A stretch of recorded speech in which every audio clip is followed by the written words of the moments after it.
শাহজাদপুর মালিক সমিতির সাথে দ্বন্দ্বে বন্ধ পাবনার বাস চলাচল। আব্দুস সামাদের প্রতিবেদনে থাকছে বিস্তারিত।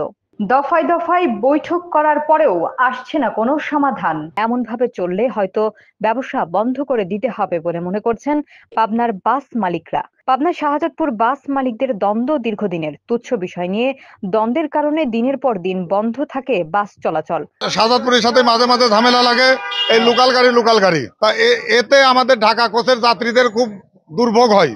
ভুক্তভোগীরা জানান, ঢাকা পাবনা রুটে চলাচলের রাস্তা একটা হওয়ার কারণে শাহজাদপুরের বাস মালিকেরা আমাদের উপর খবরদারি করে আসছে। শাহজাদপুর মালিক সমিতি বহুদিন ধরে আমাদের গাড়িগুলা ওদের বাড়ির উপর দিয়ে যায়, এটাই আমাদের অপরাধ। আর এই সুবিধা এই সুযোগটা কাজে লাগায় ওরা লোকাল গাড়ি ওদের গাড়ি এইদিকে আসে, আমাদের শ্রমিক তেমন কিছু বলে না। ওরা এখান থেকে যাত্রী উঠায় কিছু বলে না, মূলত ঝামেলা যাত্রী উঠা নিয়ে বা নামানো নিয়ে। ওরা বলতেছে আপনারা এদিকে আসলে যাত্রী উঠাবেন না, কিন্তু একটা গাড়ি রোড পারমিট নিছে ঢাকা পর্যন্ত, যাত্রী যেখানে থাকবে সেখান থেকেই উঠাবে। কিন্তু ওরা এই নিয়ম মানে না, জোরপূর্বক আমার পাবনার শ্রমিকের পর অন্যায় অত্যাচার করে, মারধর করে অনেক দিন ধরে। এটার স্থায়ী সমাধান আমরা আশা করি দুই মালিক সমিতি বসে করবে, কিন্তু বহুবার বসা হয়েছে, সমাধান হয় না। পাবনা বাস শ্রমিকেরা বলেন, গাড়ি নিয়ে গেলে কোনো যাত্রী উঠাতে দেয় না, উঠালে গাড়ি আটকে যাত্রী নামিয়ে রেখে গাড়ি ঘুরিয়ে দেয়। কখনো কখনো কয়েকদিন ড্রাইভার হেল্পার সহ আটক করে রাখে। এই শাহজাদপুরের সাথে ঝামেলা আমাদের প্রতিনিয়তই হয় এবং তাদের অন্যায় দাবি এবং তাদের ইচ্ছা, তাদের মনের ইচ্ছা হাসিল করার জন্য যা মন চায় আমাদের পাবনার উপর হস্তক্ষেপ করে সবসময়। এবং পাবনা মোটর মালিক গ্রুপ এবং মিনি বাস মালিক গ্রুপ তখন নিরুপায় হয়ে এগুলো মেনে নিতে বাধ্য হয়। এই ক্ষতিগ্রস্ত থেকে আসলে বাঁচার জন্য আমাদের মোটর মালিক গ্রুপ, মিনি বোর্ড এবং সবাই আসলে চেষ্টা করতেছে যাতে আমাদের পাবনার মালিক যেন ক্ষতি না হয়। হাইওয়ে সড়ক উন্মুক্ত, এটা কারো আটকানোর অধিকার নেই। আমরা এর সুস্পষ্ট লিখিত সমাধান চাই, যাতে করে এমন সমস্যা আর না হয়। পাবনা বাস মালিক সমিতির নেতারা বলেন, এ নিয়ে আমরা প্রায় দিন মিটিং ডেকে সমাধান করার চেষ্টা করেও কোনো সুরাহা পাইনি। শাহজাদপুর মালিক সমিতি দীর্ঘদিন যাবত, যেহেতু আমাদের আগে আমরা ফেরি পারাপার চলতাম, যমুনা সেতু হওয়ার পর থেকে তারা ওইখান থেকে আমাদেরকে নিয়ন্ত্রণ করতে চায়।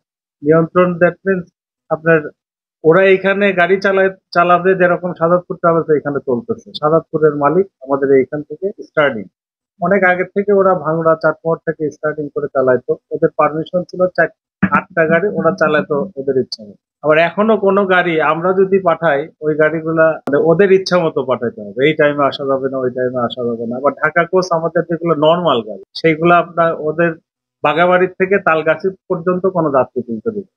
সমাধানের 1-2 দিন পরই তারা আবারও ঝামেলা করে।